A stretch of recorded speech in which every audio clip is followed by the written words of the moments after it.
you don't have a raffle ticket.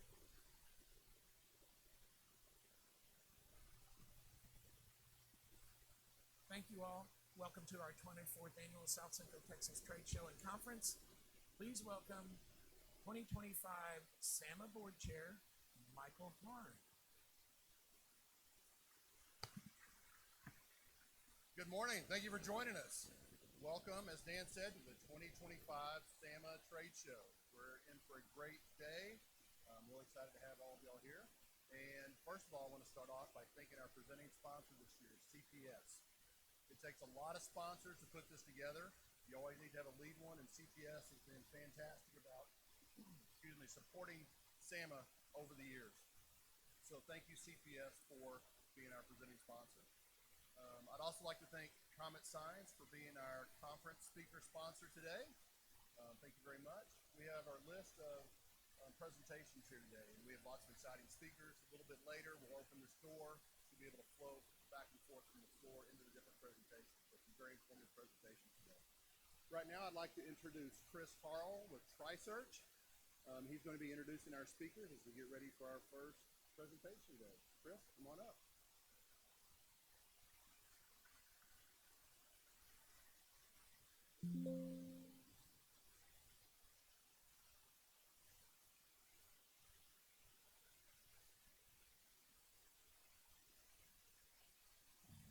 How we doing, everybody? Good morning. Good morning.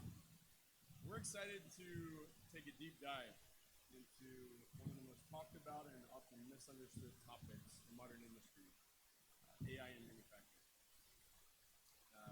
We've got an incredible group here. I'm going to share a little bit about their background, but as Michael had shared, I get to serve at a company called Tri-Starr Talent. Been in the workforce development space. We celebrated my 5-year anniversary last week. Crazy. Oh, I didn't need an applause. It's good. But the crazy part of it, though, is that was a major career shift for me. I served in the technology sector for a very, very long time. Traveling in North America, meeting with clients, industry trade shows, touching all the cool tech that we guys get to do every single day. I kind of miss it. So getting into this kind of conversation is going to be exciting for me. And as I think about the direction that technology is going, it's an exciting time. If you think about the early days in TV, it was Harry and Bullwinkle to Avatar, horse-drawn carriages to self-driving vehicles, right? And AI is transforming production, it's transforming efficiency and innovation. And with that, let me get into these introductions because there's some awesome gentlemen next to me. Dr. Douglas Brooks is a nationally recognized leader in artificial intelligence. With nearly 2 decades of experience in machine learning, Dr. Brooks is the Assistant Director of the Artificial Intelligence Department at Southwest Research Institute, where he leads a team tackling complex challenges with cutting-edge AI across multiple industries. And if you know SwRI's scope, it's deep sea to outer space. That's an interesting thing. When Dr. Brooks is not driving innovation in the lab, you might find him in the kitchen, where he brings the same creativity and precision to cooking, the fusion of art and science. Give him a round of applause. All right. Mr. Brian Eggleston, General Manager of Vehicle Manufacturing, Innovation, Planning, and Strategy. He does a lot. Over 25 years at Toyota, he leads North American manufacturing, innovation, and transformation efforts. His work is focused on driving digital transformation across factory floor operations, leveraging cutting-edge technology to digitize management tools and integrate AI in meaningful ways. This guy's pretty similar. When he's not at work, he's a long-distance runner, music enthusiast. He enjoys both cooking and doing right? And Keith Athey. Keith began his career as a physicist working on environmental modeling and, get this, Soviet troop movement prediction during the Cold War. And then he learned that he could make more money in IT than physics, so he made the shift. He's held every job from chief technologist for a major software firm, and now is the customer engineer and AI evangelist for the public sector at Google. Let's give Keith a round of applause, please. Before we kick things off, I got a quick story that I think pulls together the reality and opportunity of automation in AI. The manufacturer recently installed a new AI-powered scheduling system designed to optimize production lines. Is anybody here interested in that? Optimize optimizing your production. Only cereal? There we go. There's a beautiful system, predictive analytics, real-time adjustments, and dashboards that look like they were created by NASA. About a week after go live, the plant supervisor's feedback was, we're technically more efficient, but the coffee breaks is chaos. Why do you think that was? Because AI had optimized everything except for the very human need to take breaks at the same time. Now you had 30 people wandering the floor like confused Roombas trying to figure out when to drink their coffee and who to drink it with. The machines were humming, the humans not so much. That moment says a lot. AI doesn't just change operations, it changes rhythms, relationships, and roles. Let me repeat that. It doesn't just change operations, it changes rhythms, relationships, and roles. And you'll get some of that from the stories today that they're going to share. So if you don't take into fact productivity gains from AI and also the people factor, you could damage your culture, your clarity, and ultimately. We're going to spend about 35 to 40 minutes going through the deeper dialogue, the questions, then we're going to open it up for Q&A at the end. And finally, that great giveaway. Anybody interested in the giveaway? You got to be present to win. Don't leave. All right. Let's jump on into it. I feel that everybody in the room has just one question to share. How is AI and automation going to change the way that jobs are affected? Anyone start? Sure. Wow, that's a hot mic. Yeah, they're a little hot. Yeah, thanks for the introduction. You know what I've seen so far at Toyota is not the kind of dramatic going in and out, isn't it? The like a dramatic immediate shift that I think some of us imagine, where we are one day very manual and non-integrated, non-digital, and then suddenly it looks like Terminator 2. What I imagine is a more slow, progressive introduction.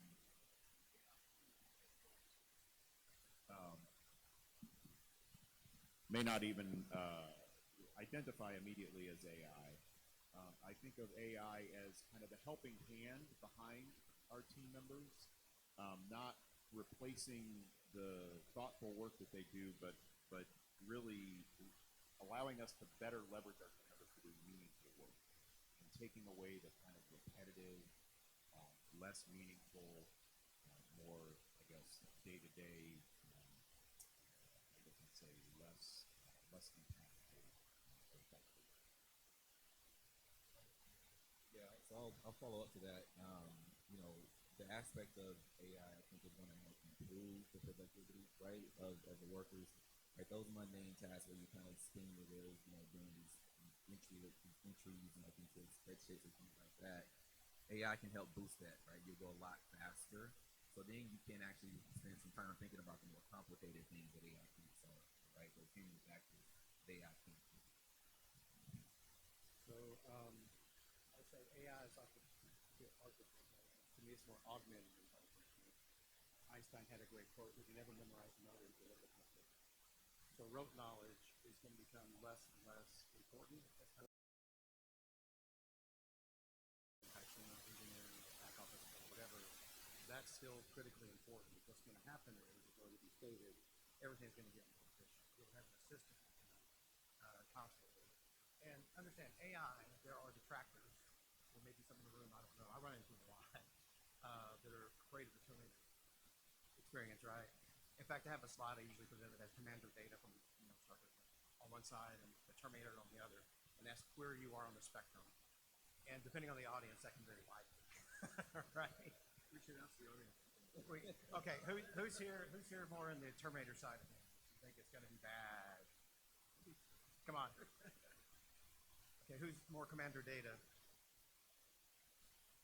Who's more just kind of AI curious and what the heck is this going to do to me? Yeah. So most people actually in the middle. Doing things out in the world. And so from their point of view, I think you can say you're not going to notice it. It's spell check. Understand that everything you do will have an AI layer in the background. But just like spell check and just like so many other things that have come along technology-wise, the fact that we have a computer on a hip does phone calls. At the beginning, that was just a phone. Now it's everything. It's computers. And so that's what AI will be going forward. It'll just be something that's always there. Maybe not on you, maybe in sensors on the street, it may be sensors in the manufacturing plant, and maybe anywhere in there that's looking out and noticing things that will take a human a lot to notice, and keeping us safer and making us more productive. Good stuff. I heard once that if it's a task you hate to do, AI is going to replace that. Right? Very layman's terms. All right, gentlemen, what are the biggest differences between open source AI, like ChatGPT, and then, training your own AI models, right? That's a little more secure and protected. Yeah, I'll start with that. So open source like ChatGPT or Gemini, the Claude and those other ones, I mean, they're training on massive amounts of data, right? And on everything that they can get their hands on, like public information, you can start putting your information in there, doing things. Your own models that you would train specifically are geared around your own data, right? Usually. And there are some open source, quote unquote, things that you can go and grab and then start training on your own data to make it your own. And so, but I will caution anybody to not try to start from scratch because the massive amount of power, data, and everything you need is substantial. And so you can do things like have your own sort of flavor of a chat GPT, right? You can have your own company's quote unquote GPT, right? Where you're training on your own data and doesn't need your company. Those things exist as well. And so that's basically what we're talking about. We're talking about an completely open source model versus one that's specifically geared to your company. Yeah, so to add to that, the ChatGPT, Gemini, the large language models are a branch of it. There are lots of kinds of models. Right? So you do not want to develop your own large language model. What you may do is take an existing large language model, putting it down to what you do, right? Because it takes compute. Every time you answer a single question. Right? And that's why if there's not a data center in your neighborhood now, there will be as we move forward. But what you want to do typically is take these large models and take them down to a domain-specific area.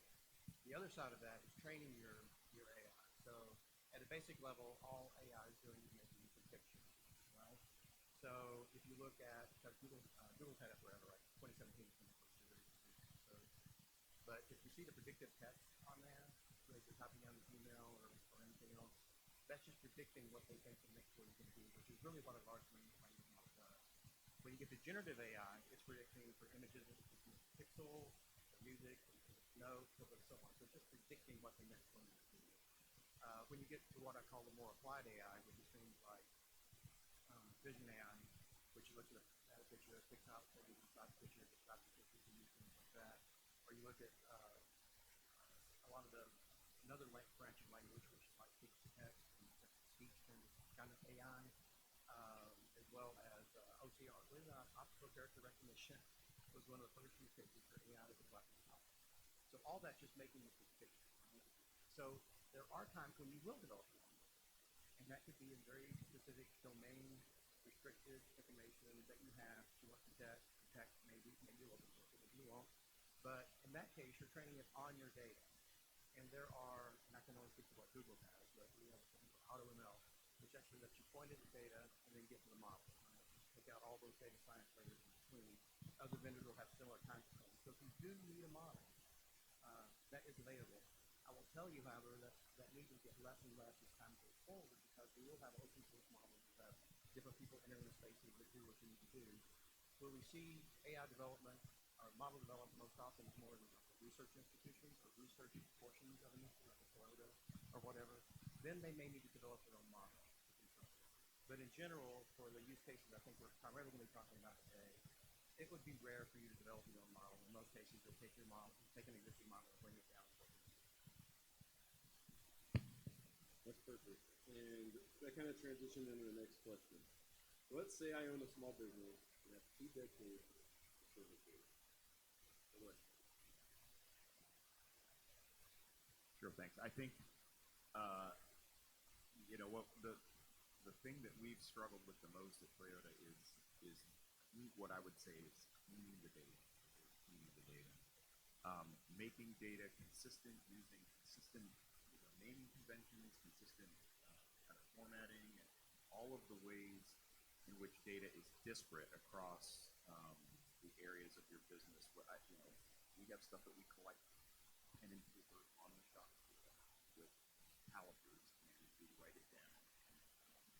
Getting that data in the same format as data that we collect through other automatic methods, and digitizing that and getting that into a consistent format is, in my mind, kind of the base layer. I actually think obtaining the model and training the model is far easier than getting data.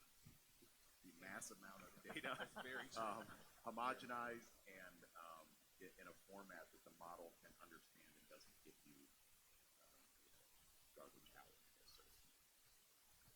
And I'll quickly add, so probably most folks in here, right, are sitting on massive amounts of data, right? But what state that data in is very important.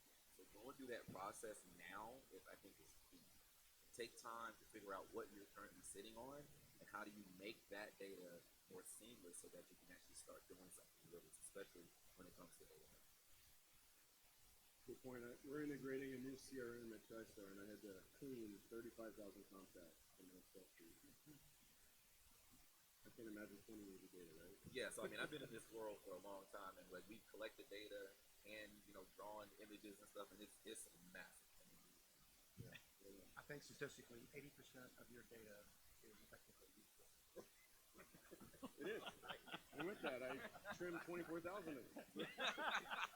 It was a great investment in my phone. All right, well, as we think about data, I'm sure everybody in the room has that same challenge, right? The data's a mess. We've got to organize it. We've got to clean it. Along the way, as someone's adopting AI into their organization, you all have a lot of different experiences, right? You're using it, you're testing it, you're bringing it to market. What are some of the most common hidden costs that companies in manufacturing could potentially incur with AI if they need these things? Hidden costs. Well, I'll double down on what I just said in a way. The cost to manage and house the data. Of course, the AI model is going to create an internal data. So you really need to decide. You need to be intentional about what kind of retention you want to. Be really thoughtful about how to retain the output of that AI. Because it can get really costly really quickly if you're trying to retain something that you're only going to use in the next hour for days and days and days. And so I think that is the number one cost that really smacked me across the head when we started trying to introduce some AI models into Toyota, was just like the server capacity and things like that. I would say everybody's favorite topic, which is organizational change management. It's the people portion of it that is oftentimes the kicker, right? And I'll say that if you don't have a good OCM process in place for adopting widespread AI, now we're not talking about the department projects, right? But they're small enough that they'll work it out. Organization wide is very much a different story. And if you're not looking at your processes at the same time as you're looking at AI, you're doing yourself an incredible disservice. Yeah, sorry, that jogged my memory a little bit more, Keith, on something that we are really having to undertake and spend a lot of resource on, which is the term we use is business process mapping, where you get down into every minute detail of what's happening within your process and mapping that out visually in a way that allows you to understand where to insert AI. So we think about maintenance. What does it take for the maintenance team members step by step to get to the problem, identify the problem, go retrieve any sort of part or resource that they need, and just that very minutia of that step-by-step business process is really important to map out and make sure it's consistent. I am guessing within portions of your business, people are doing those things differently. Certainly within Toyota, we're doing things differently, factory to factory, shop to shop, and so making those line up is also really important. Thank you for blowing my mind. Brian, let's stay on that thought real Yeah, quick, sure. because I think in the conversations we've been having, reactive maintenance can be very costly, right? Like you've talked about with Toyota. If you're down for a day, Yep. that's significant, millions of dollars. This can take us down to the path of predictive maintenance. Yes. We can start to predict when things are going to go down, do the maintenance necessary, right? Yes. Yes. Yeah, that's invaluable. 100%. That's what has to happen is using this data, and it involves, not also gathering data that we're not gathering today, adding sensoring to equipment, adding computer vision to kind of see things that we can't see anomalies. That's, understanding what's happening on an irregular basis is really, really valuable to us. I can't tell you, as a young engineer, I get someone calling me out, hey, this machine malfunctioned once, and I can go out and watch it for 4 hours and not see that happen again. And then it happens, inevitably, the minute you walk away, it happens again. And so being able to just have this AI helper, this computer vision helper, there to watch what you can't watch and amalgamate an amount of data that a human really can't is really, really valuable for prediction.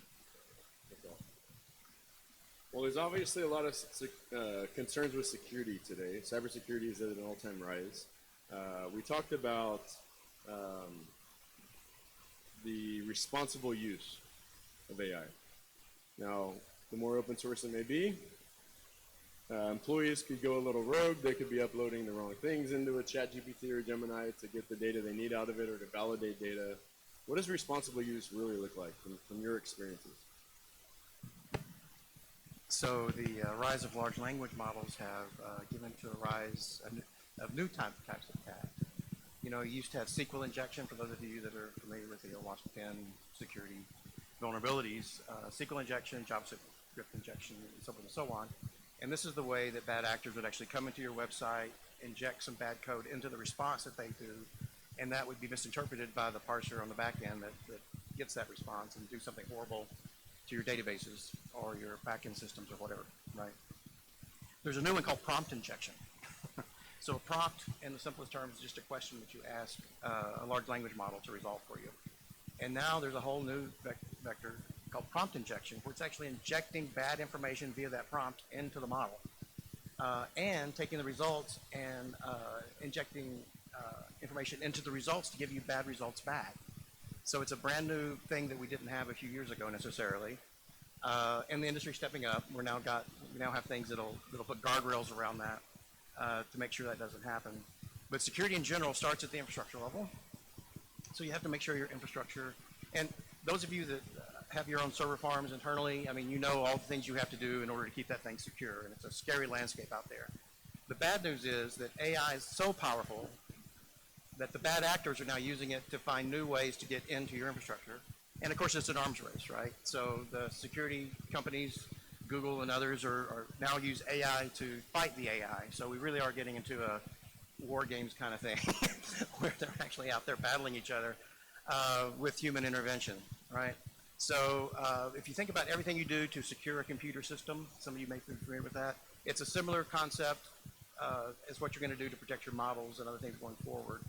And it's as secure as you can make it, of course, but it has to be adaptive going forward, or else you're going to be vulnerable. If you're familiar with the term 0 day. 0 day is when an attack hits, the first time we've seen it in compute land, and then everybody reacts, right? So the big thing is to detect the 0 days as early as possible and then react to it as soon as possible as well. Same thing is going on today in AI, where you're trying to detect quickly, react quickly to it. And that's one of the reasons you don't necessarily want to be the grow your own kind of people, right? Because you have these companies that are used to the attack surface. Sadly, there are bad people, and they're going to do their best to steal others' data, right? Or anyone else's, your data. Even though you may not think it's important data, it is. Almost all of it is, or else you wouldn't guard it so closely, right? So just be aware that security starts from infrastructure and works its way all the way to the top. That's one of the reasons a lot of people go to a third-party vendor for AI, because they have to deal with this on millions of times a day, and that just makes more sense. Others, if you're going to skiff, if you're familiar with that, CPS definitely is, and SCADA networks and such, where you basically break off the network communication to the outside. You know, they have a different approach to it, right? But in general, from your point of view, it's the water is deep. so be wary and just find good vendors and have a good interview process for them. And again, the AI principles that you were referring to, make sure that they have a good set of AI principles behind them, that they don't share your data. That's a big one. And again, if it's free, you are the product, right? So just be aware of that. If it's free, you are the product. They're making money somehow. If it's not off you using their product, it's them using you. So just be aware. And one thing I'll add to that, right, because one of the things you mentioned was responsible use of AI, right? And so there's, right now, right, in the industry, people are trying to define what that really is, right? So, I mean, you know, companies have their own sort of sense of what responsible use of AI is, but there is no consensus as to what this means right now. And so, number one, I would say as a company, right, I would need to define what that is for my company first. Let's start there. What does that mean, responsible use of AI specifically for my company? And then start branching out from there as well. And industry may come up with something as sort of a, you know, I live in the automotive world as well. So like the SAE for level 1 through level 0 through 5 autonomy, right? That came as a sort of a standard. There may come, you know, a time when AI has that as well, but right now that doesn't exist. And so you really need to think about that, what that means for your specific company.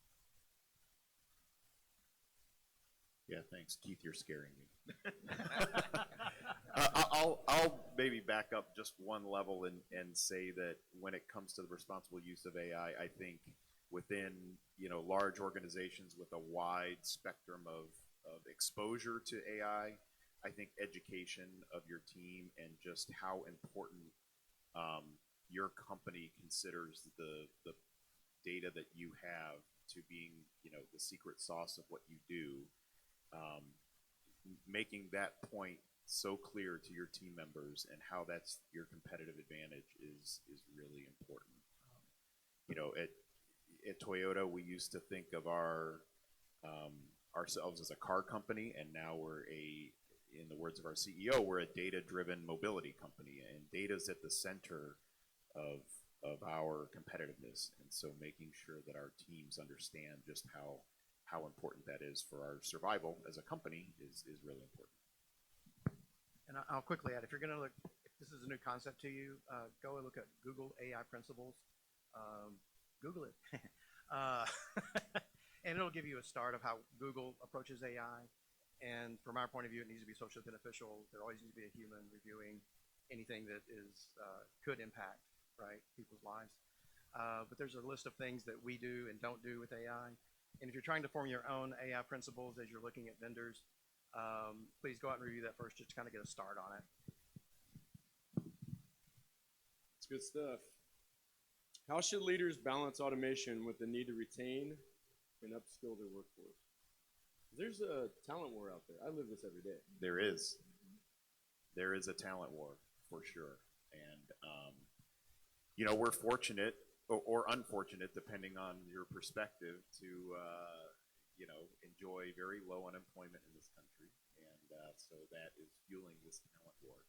I think, you know, we think of AI, again, as I mentioned at the beginning, as this kind of helping hand for our folks. But really, it is what is going to keep this manufacturing space in this country competitive. And if we don't adopt, like, we can, you know, be afraid of it and try to push it away. But if we don't embrace it to some extent, our competitiveness is gonna really suffer. And so, I think when we think about how it affects our workforce, I guess the way that I think about AI is it allows us to collect and make sense of an amount of data that humans just can't collect and make sense of. And that is going to provide, in our world, in auto manufacturing, benefits in efficiency. We talked about maintenance and prediction versus reactive maintenance, but also the quality of our vehicles. You know, we're going to be able to do things that we were just able to sample previously on a periodic basis. We'll be able to see every car and every inch of every car. And we'll be able to help the humans, the people, in the floor with insights that we've never been able to help them with before because of the amount of data that we can collect. And so I really think it's going to be super valuable to our employees. It's going to make them better at their jobs and make us more efficient and frankly competitive. My one warning to you, I'm going to scare you some more. Your employees will be using generative AI, whether you sanction it or not. Just understand that they will be using it. And remember our warning about if it's free, you're vulnerable. So find an AI adoption path that takes it at the speed that you want to take it. But if you lock it out, it won't matter. Right? People will be using it. Now, you can collect everybody's phones, you can do everything else like that if you want to, before they hit the floor. All that would be a precaution against it, but the genie's already out of the bottle. So find an adoption path that makes sense for you and your company.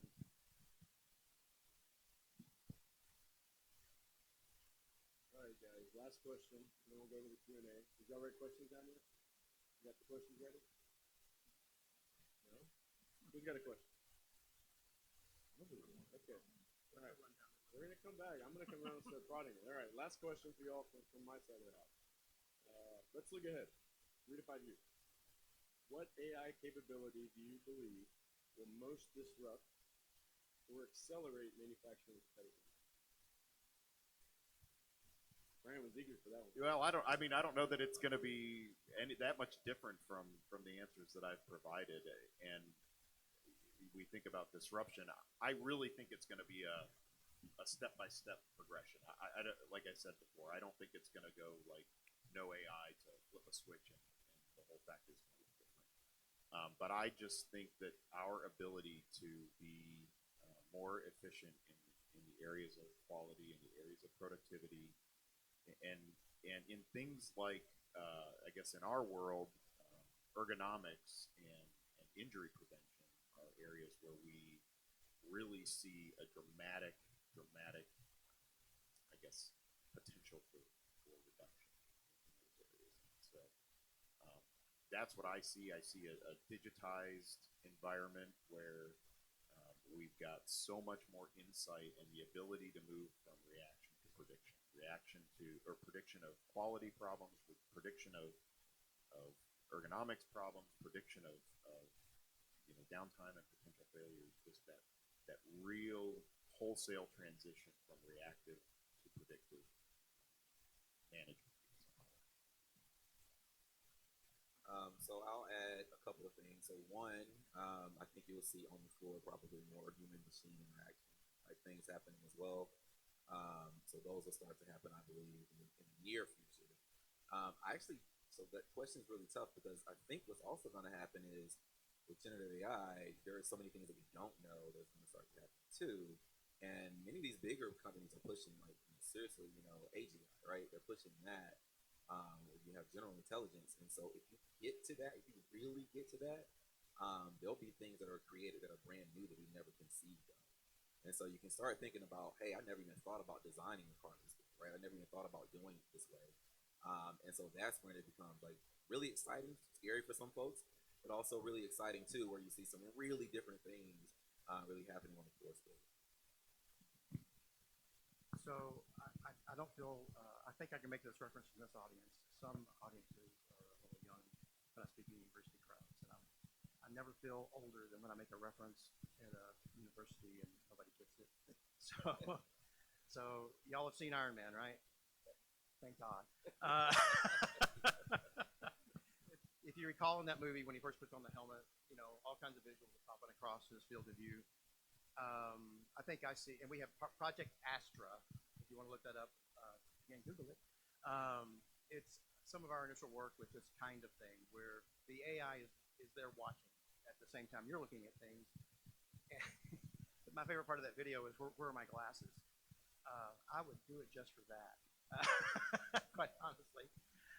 But I think that's that kind of thing, it's been alluded to earlier, is going to be more prevalent, where you have sensors that workers are using, or they're mounted on walls or whatever, that are constantly watching and looking for those safety violations.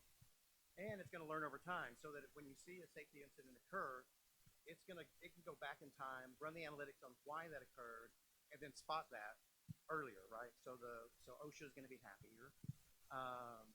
And so that kind of thing is going to happen, as well as efficiencies, right? Well, this production line suddenly got 2% faster. Why? Well, we're going to go through a process and figure out every step along why is that 2% faster. AI is going to be able to go back, look at that data for a year, and say this is when it started getting faster, and this is why. That kind of thing. So that's what I see more so. I'll also say the form factor is going to change. Right now, we're all carrying around phones. In 5 years, I don't know if that's the form factor we're going to have. It will still be around, but the glasses, these wild things like tattoos people are talking about, which, of course, the chip implant kind of stuff and things like that. Which, but I do think the form factor. Terminator's back. Yeah, I think we're getting there. But again, it will be adopted at the pace at which humans want to adopt it. So the market will take care of most of the bad ideas. There'll be the early adopters that want the chip in the brain. But in general, I think it's going to be glasses or watches or something that we're going to have going forward, or it's just going to be there. In other words, it's going to be like the cameras we have in cities now monitoring streets. I'm not sure what it's going to be, and then it's providing a feedback to you, not a sensor you're wearing, but it'll be some device that you know of potential issues in your area based on the other sensors that are present. So that's where I see in the future 5 years out. I feel like I should have asked one or two. You made me nervous. Do y'all have any final thoughts on maybe a topic we did not talk about around AI automation before we go to the others? All right. We got someone ready. Good morning, gentlemen. My name is Steven, and I'm with Herrera CPA. We do tax planning and operations consulting. My question is in regards to, so right now, I think we can all agree we're in the early days of AI, and when we are talking about AI at this point, we're talking about large language models, right? Your Geminis, your ChatGPTs, your Claudes. In the next 5 to 10 years, do you imagine that are folks going to have like one large LLM model that's going to be effective for everybody, kind of like Google is to search, or is it going to be a more personalized LLM experience for each individual person or business's organization? Thank you. Yeah, great question. So I don't know if you've heard of like agentic AI, right? So like I think there will be multiple things going on, and that's what the market is kind of pushing towards right now. Like you do have really big players that are doing, that have their own kind of, LLMs and things like that. Some folks that I use now, right? I may use multiple ones to do different things. Like I may use one to help me prompt another one, right? So you'll have those kind of things happen. And then I think they're trying to open the space more too, to have some of these smaller companies come in. I think that's actually proving beneficial. And so with that, I think you'll have many different models doing different things. And so you won't have one large model that's doing everything, but you will have personalization. So you will have personalization that will help you in your daily tasks and things like that. One of the things, by the way, so with Google, I love my Pixel. And so with Google, like the one thing I wanted to do in the morning is like, which way should I go to work? Like, as soon as I wake up, tell me which way I should go to work to avoid traffic. That's the only thing I want, right? So those kind of things I think will become more prominent with your specific devices and personalizing for you, but you'll have multiple things that you'll probably be using. So this is going way back. Who here ever used Ask Jeeves? Alta Vista. There's a lovely Big Bang Theory for the going through search engines that have been deprecated. And I think AI will get there as well. Not that you won't have multiple large LLM models, but I think what we'll see eventually is consolidation. I even suspect at some point there'll be like one semi-open source one, our consortium does, because we're going to need to have guardrails around these things. Again, there are bad people out there. And this is just me theorizing. I am not speaking for Google at this point in time. This is just me thinking. I think there will probably boil down to 2 or 3 big ones, and then you'll have the one-offs that are custom designed for a specific purpose, or that with specific compliance requirements around it, and things like that. That's where I would guess it's going to go.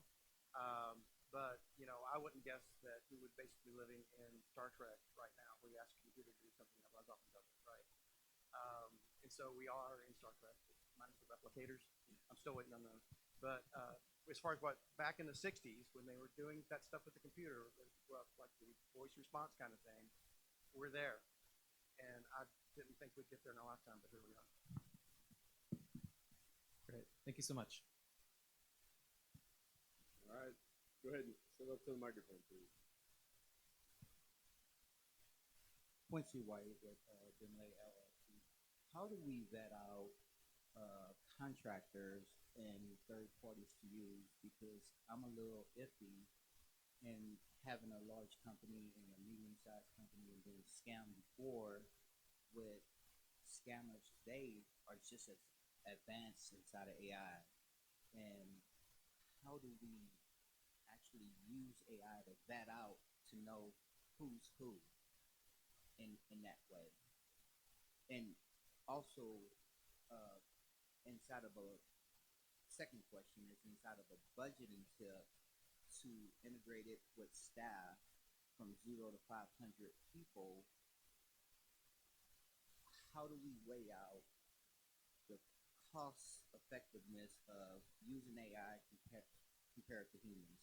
Do we train the humans that we have to use the AI, or do we reduce it to, how do we balance that using AI?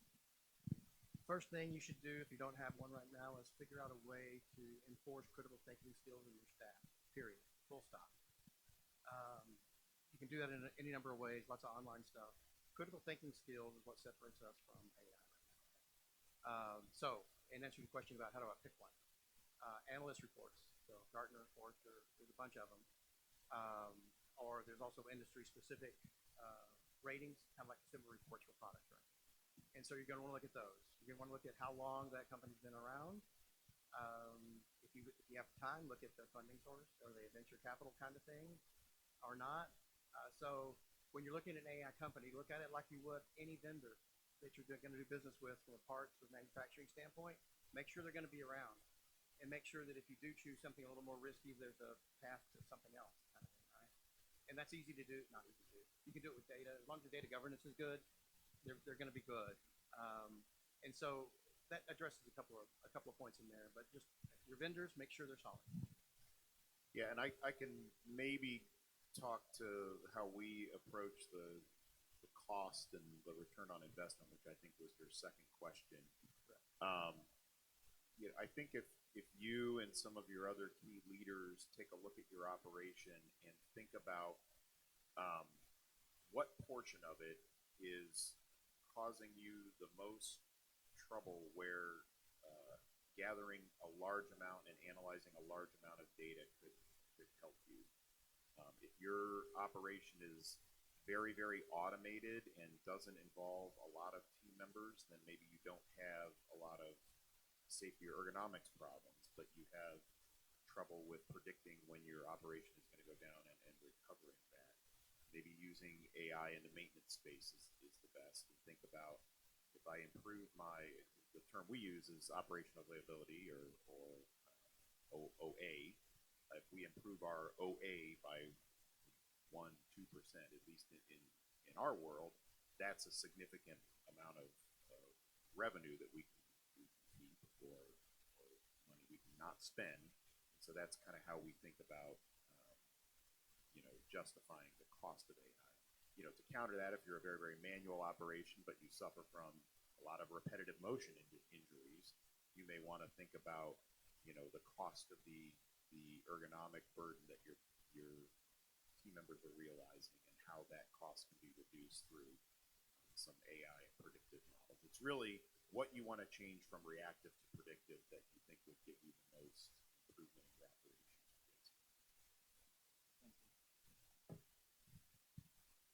All right, so come on up.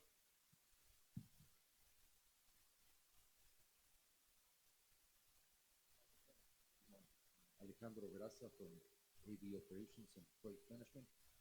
I have seen in most of the experience that I have as OEM and Tier 1 manufacturing specialist, that all the technology and now the AI concentrates in the operational technical areas like design.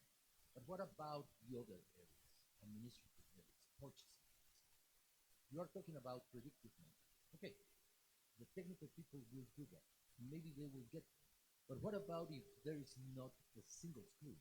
Because purchasing sat on a PO because they didn't have three suppliers and they couldn't buy the 10-cent screw and the machine is down for 2 days to get the screw.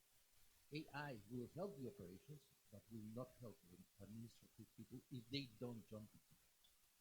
Could you please comment what would be the ideal world so that AI goes all the way down?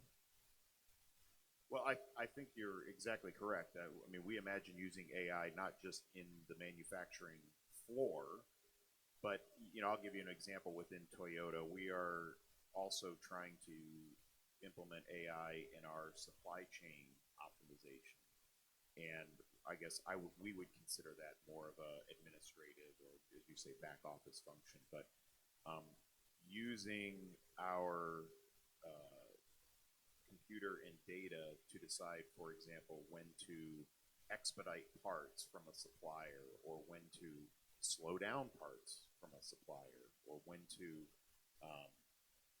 I guess, understand the supplier's condition from a weather, or whatever other kind of disruption that we see in the world that has had an effect on our supply base, using AI to kind of predict, hey, be aware, there's this kind of threat out there to our supply base, and we can be, again, more proactive and make better decisions with more data earlier in the office or kind of administrative environment. Does that answer your question? Yeah, yes, sure. The point here is that management, top management, considers AI not only for the technical areas, but also for the administrative. Yes. Yes. Thank you. And I'll say real quick, to add to that back office, just mentioned that. So AI companies are going to focus where they think they're going to have the best shot at selling it, which work, same thing manufacturing does, right? So back office, everybody's got a back office. So when you look at the more mundane features of any business, customer support, HR, finances, just office work in general, making sure paperwork gets pushed through. I guess it's not paperwork anymore, but whatever we're calling it these days. You'll see huge benefits because that's where the industry is focused right now, right? So if you look at a customer being able to come in and query your back-end systems via AI and having a virtual agent do that for them, do that agentic AI that, as discussed, which an agentic AI is just chaining things together, right? And so the ability to respond to that and personalize it to that customer is really important. On the financial side, you're talking huge gains on your financial systems in the back end, utilizing AI for analytics and having your CFOs or financial officers in general be able to go in and query data. Because now not only with AI can you query data with AI and get meaningful results back, you can also ask the AI, what questions can you answer for me that I haven't asked already? That kind of stuff is coming, where actually it's here now, I take that back. And so those kinds of things will give you insights and the ability to be nimble that you didn't have before. Okay, thank you. All right, we got time for one more. Go ahead and step on up there, bud. Good morning, gentlemen. I'm curious, I've been struggling to formulate the question, but in a general sense, I've heard a lot about guardrails, AI governance, the importance of doing it the right way. But in terms of balancing, I'm just curious y'all's thoughts on balancing the risk of doing it the wrong way and not moving fast enough when you think about competitors that we might have on an international level. So it's really just how do you move slow enough to do it right, but not risk moving slow enough to where you get beat? It comes down to an honest assessment of how agile your organization is. There's low-hanging fruit, and you always want to start with that, the quick win, right? Because in IT, if you don't show value quickly, they'll switch to another thing, right? Manufacturing is probably a little slower pace there, I don't know, but if you're going to adopt it as an organization, find a group willing to adopt. Don't force it down the throats of people that are more of the Terminator side of things, right? So find quick wins there. Safety is probably a great one. Machine maintenance, again, probably a great one. Because there's likely vendors out in that space that are doing this right now, right? And so it's going to be, you have to somehow come up with a metric of when you're actually affecting performance negatively. Now, any change is going to affect performance negatively at first. Understand that. You're going to go down, then you're going to go up. and that gap is called something that I forget. But anyway, so you have to judge your organization's ability to change, and we can help with that as an industry, but at the end of the day, you sort of have to know what that is. And if you've got my dad retired as a mechanic, aircraft mechanic. He did not like change, right? I wouldn't start with my dad, right? Start with someone that wants it and is willing to adopt it and is eager to adopt.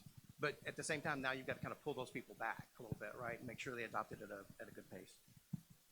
One very specific tip that you can also try, right, is doing sort of a proof of concept sort of or a pilot study, right? So you can go find something that's very not as risky within your organization, right? And say, this doesn't work out, then it's pretty much okay. And try that one little thing using, some of these types of applications to see how that goes. And then you can scale from there because you'll have lessons learned from that one little aspect, right? And then scale from there and start branching out into other areas. So that's one very specific nugget. And, the last thing that I would say, kind of layering on what these folks talked about is understanding that I guarantee within every one of your organizations there are pockets of people that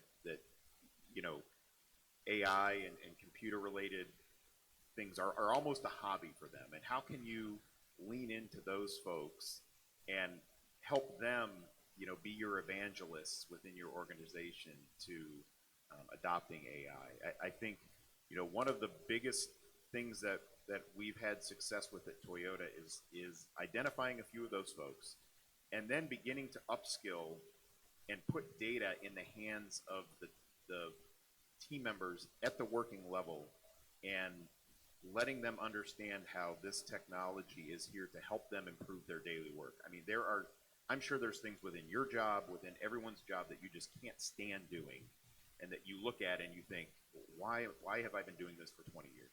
And, when we put the skills and the data in the hands of the folks who are at the working level, I guess in our space, at the shop floor, and give them the time and the tools to improve their daily job, I think you'll see benefits and responsible use almost organically. Thank you. That's great. Well, we're going to wrap up with a final prize, but before we do that, let's give a round of applause to these incredible gentlemen.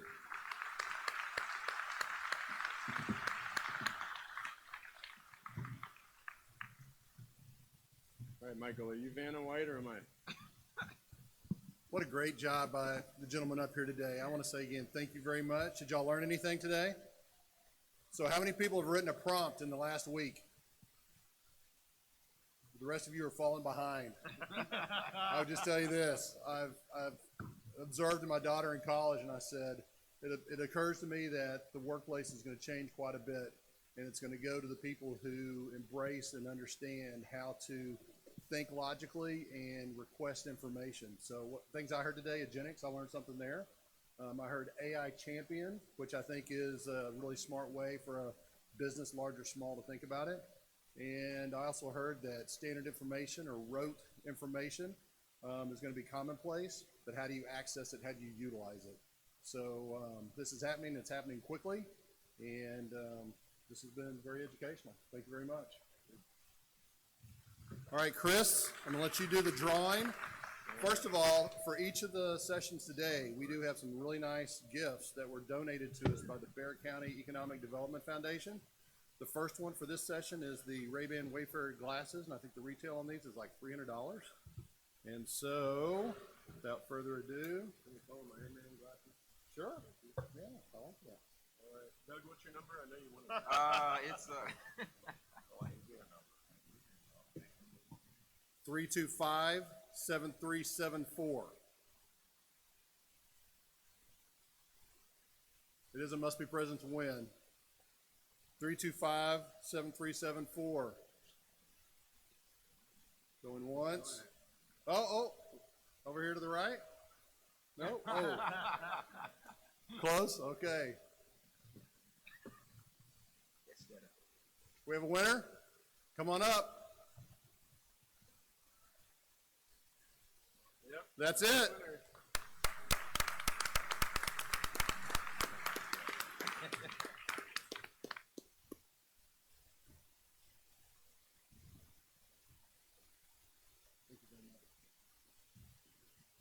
right, while he comes up to collect his prize.